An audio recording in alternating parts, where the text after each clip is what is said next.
Yes. Yes. We all got lost.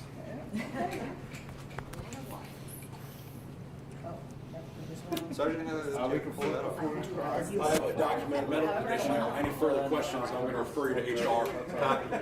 All right. Can I get one of those? I like the shoes. As a You just gotta wait fellow for age. comfortable Yeah. It'll come. All right, yes. Cheap back of the company. Okay. Do I got enough pockets? Let's see, I think I got one over here. How ticked off would you be if I Come on. redo all of that? Only 'cause we're going What you gotta do? What you gotta do? Can we get both battery packs? Sure. Sure. Glenn's gonna hit me. All I got is this. Look at, he's like, don't do that. I'm not doing that. Okay. Yeah. Perfect. Going this way. Yes, ma'am. Got one more for you here. Would you mind grabbing your blazer for me? Just kind of pull it out. Do you mind if I touch your blazer? Go ahead. All right. Oh, he must have had a sexual harassment. That's right. Yes, ma'am. We put it through it. 2021, you asked. All right, Sam, Yeah, I'm gonna come back I around. see. All right, I'm gonna go right underneath your coat. Okay. Got you right there. Okay. Oh, okay. Oh, wow. Oh, well, I guess. All right. Hey, Bethany, do you mind jumping in there for one more second now that she's thrown that light in? Give us one more white balance. Beautiful. Thank you. That's what I'm here for. Okay. Well, good afternoon. Thank you for being here. We're here today because we wanted to address a video that's trending on social media. This video is about 1.5 minutes long, and it is a video that shows a Columbus police officer involved in a physical altercation. The reason that we want to address it, it's trending on social media, and it's important that we explain that a 1.5 minute video does not depict the entire incident, and we want to address that and make sure that we talk about the concerns that we have about videos like this that are trending. So let me tell you what we do now. Last night, there was an incident that occurred at the Speedway in the 1100 block of South High Street. There was an officer that was working special duty assignment, and he was at this gas station when an incident occurred with a gentleman that came inside that gas station. This particular individual came in, and he was having disruptive behavior. He approached the clerk in a disruptive manner, and there were several other incidents. So this particular clerk asked that this gentleman be escorted out of the gas station. That's what you don't see on the video. So the officer approached the gentleman, asked him to leave the gas station. He refused, and he actually had verbal words with the officer as well. The officer then attempted to escort him out of the gas station when this particular person became combative and assaultive toward the officer. It is clear in the video that you see that there was a physical altercation occurred, but I also can tell you that that particular officer, he was injured. The complainant, the store clerk, was injured because he got involved in that altercation as well as the defendant was injured. But those were minor injuries, and everybody is going to go home from that incident. That officer used the minimal amount of force necessary. Immediately upon the incident concluding, that officer reported that use of force, and it is under investigation per our policies. But based on what we know regarding this incident, I will tell you right now, I stand behind my officers when they do the right thing, and this officer absolutely did what he was supposed to do in that assignment. There's a particular reason why there's a special duty assignment at that gas station. There were 95 calls for service since January. Out of those 95, police responded to 75 calls for service for disturbance, shoplifting, trespassing, etc. So that officer was there based off of the need for that community and trying to assure that the patrons of that gas station are safe and that they can shop and come do their business without being harassed or anything occurring in that gas station, you know, that could be extremely bad. So I just wanted to be able to address that and let you know that we stand behind our officers. We believe that that officer, again, there's going to be a formal investigation, but based on the information that we received and what we know, that officer did his job. He used the minimal amount of force necessary, and everybody is going to go home from that incident. That particular individual that was involved, he has an assaultive background that includes assault, drug possession, and so we just wanted to make sure that we addressed it and let people know that that minute and a half video does not depict an entire incident. And we caution people, you know, when you're watching videos like that, not to jump to conclusions and be prepared to understand and learn the entire incident and know what exactly occurred. So, you know, our officers are out here day in and day out working very hard to try to keep this city safe. I appreciate everything that they do. We have some phenomenal officers in the city of Columbus, and so we want to make sure that we support them and let them know that we appreciate the job that they're doing. Standing with me here is Sergeant Brian Steele. He is a member of the FOP, also Commander Weiner, and Assistant Chief Potts. So I'll take any questions if anybody has any. And you said that police officer was there already. He was there working a special duty assignment. And it should be noted that when the incident was occurring and when the aggression or when this individual began to show disruptive behavior, he did call for assistance. Unfortunately, it progressed before they were able to come. Do you know about what time this was that this happened? And there were two other people in the video as well that were involved in that altercation. Was one of them the clerk, and I guess who's Yeah. the female that comes in? Yes, so one of them was the clerk. He was involved. And then the young lady that came in and began to assault the police officer and the clerk, she unfortunately was not apprehended. We weren't able to apprehend her in regards to her part in this video. So we're not clear or sure exactly who she is at this point. Are you working to try and identify her so that she could face charges? We are attempting to identify her, absolutely. I'm curious, what's it like right now to see a video like this where people are automatically going to jump to conclusions given their frustrations, warranted or not, against the division? And how do you, in your new role, how do you manage that? Like, what's it been like today? Just because people are, even you saying this right now, there are still going to be people on Twitter, on social media, who are like, screw that, I'm going to think what I want, or I'm going to believe what I want. Absolutely, and that's why we're here standing today, because I will tell you, and I've spoken to many officers, I tell the officers all the time, we're going to hold you to a high standard of excellence, and if you're doing the right thing, we will support you. If you're doing the wrong thing, if you're out here doing bad behavior or criminal behavior, we're going to address that as well. I will tell you, the majority of cops, like I said, are phenomenal, and they don't want bad cops working with them.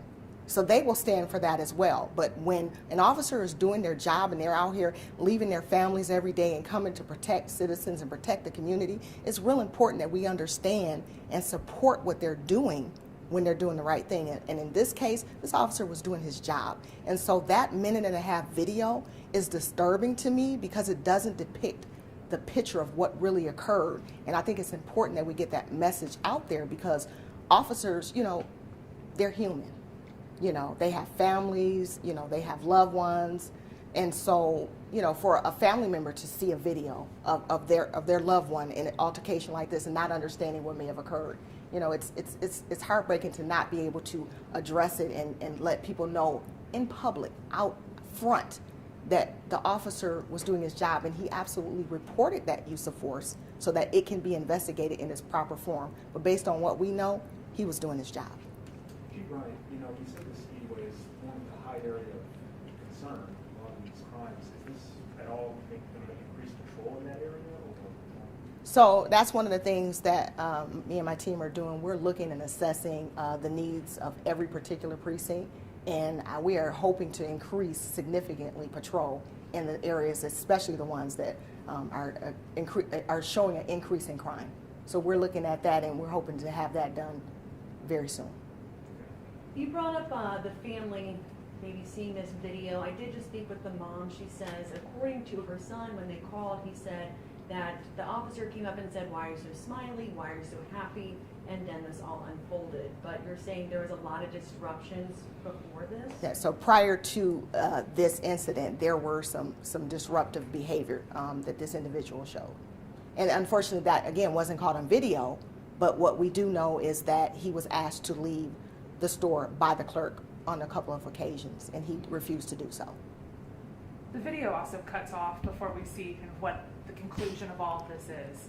Can you walk us through what happens at the end and how that gentleman is eventually taken into custody? If backup arrives, kind of what happens after that video ends?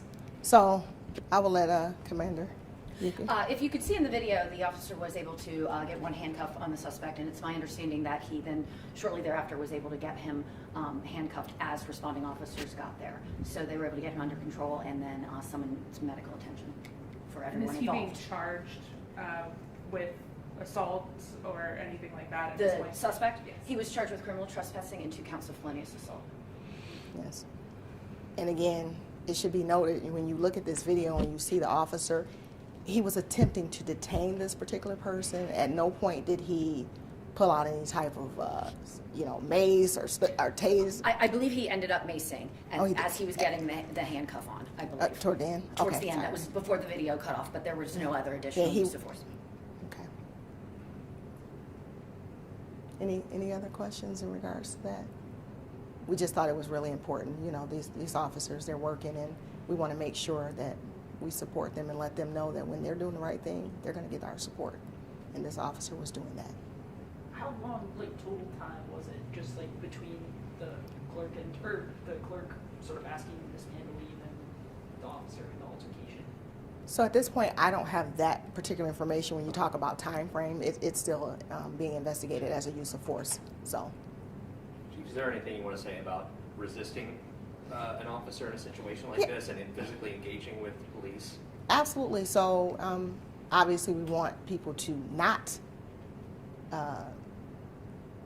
We want people to follow, the law, and if we're asking you to stop resisting, please stop resisting. The last thing an officer wants to do is use force. That is not an alternative. That is not something we want to do. Force is never pretty. Let me just say that. I've never seen a use of force that's been pretty. So unfortunately, when you see it on video, it doesn't look good, but it's necessary. It's a necessary tool sometimes that we have to use in order to be able to effect arrest or do our job. The only thing that I have to ask in this regard is the gentleman was asked to leave. I guess once you're asked to leave, I guess the legality there, you have to exit the premises, correct? You're Yes. Technically, he's being charged with trespassing. If He's- you're asked to leave, you are then breaking the law by staying. Yes, and he was asked to leave by the store employee, not by the officer, the store employee, and then that officer working that assignment was then tasked with making that follow through. Are we allowed to ask about the shooting? Yeah, sure, Or- Lord. All right.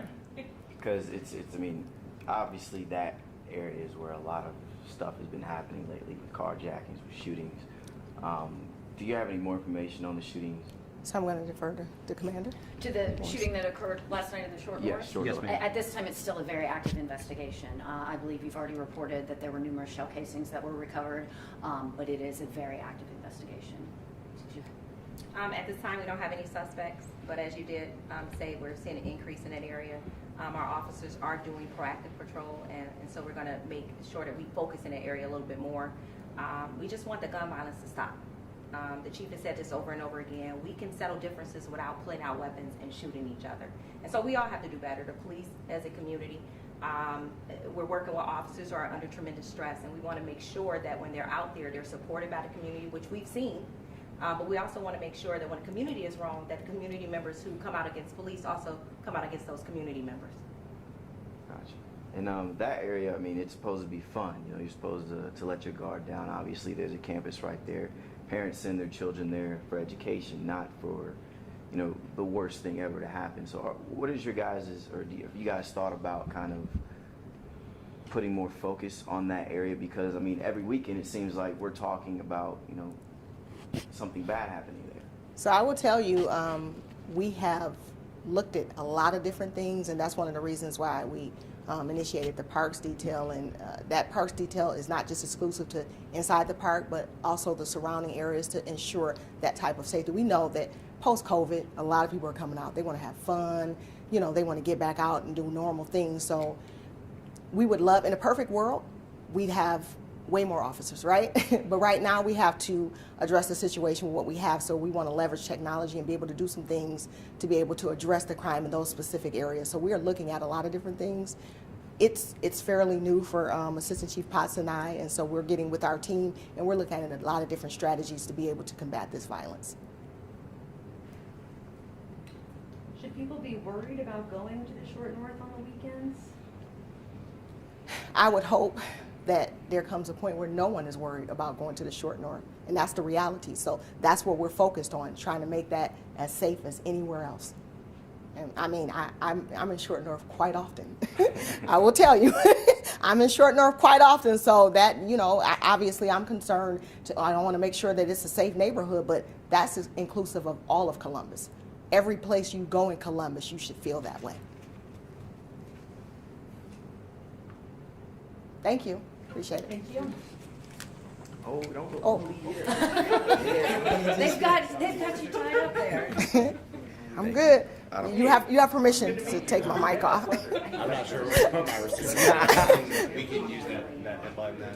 What? Chief frequents Short North office. I'm there often. I will tell you. I know. So, Yeah. you want to add that?